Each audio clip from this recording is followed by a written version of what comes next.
May isang batang ipinanganak sa Pilipinas ngayong araw. Hindi pa siya marunong magsalita, hindi pa siya marunong maglakad.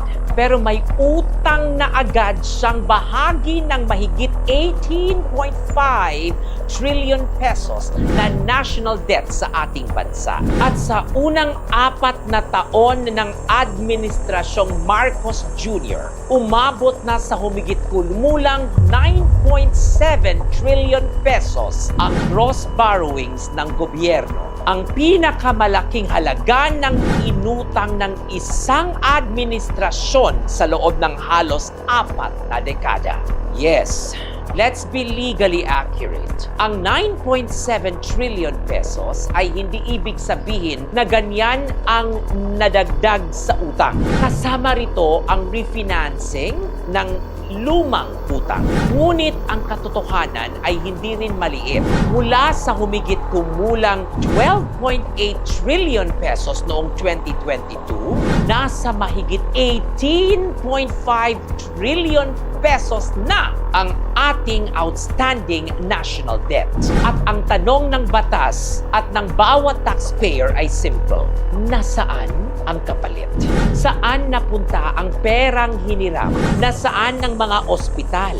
Nasaan ang flood control na hindi bumabaha? Nasaan ang mga proyektong magpapagaan ng buhay ng Pilipino? Sa batas, ang public office is a public trust. Ang bawat sentimong inuutang ng gobyerno ay hindi pera ng Pangulo, hindi pera ng Kongreso, hindi pera ng politiko. Pera yan ng sambayanang Pilipino at ng mga susunod pang henerasyon. Kaya kapag patuloy kang nangungutang habang ang taong bayan ay nagtitiis sa mataas na presyo ng bilihin, mababang sahod at sunod-sunod na aligasyon ng katiwalian sa bilyon-bilyong proyekto, hindi sapat ang sabihing normal lang ang mangutang.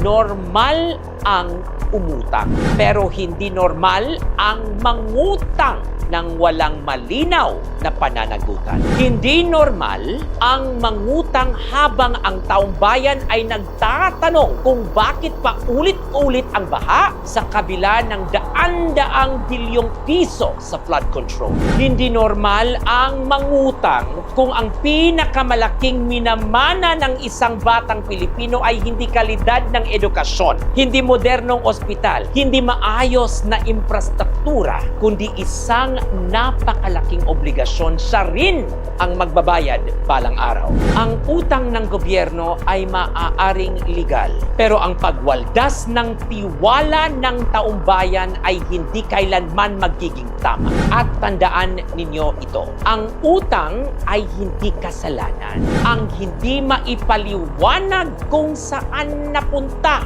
ang inutang, yan ang tunay na problema. Another day, another Regal POV.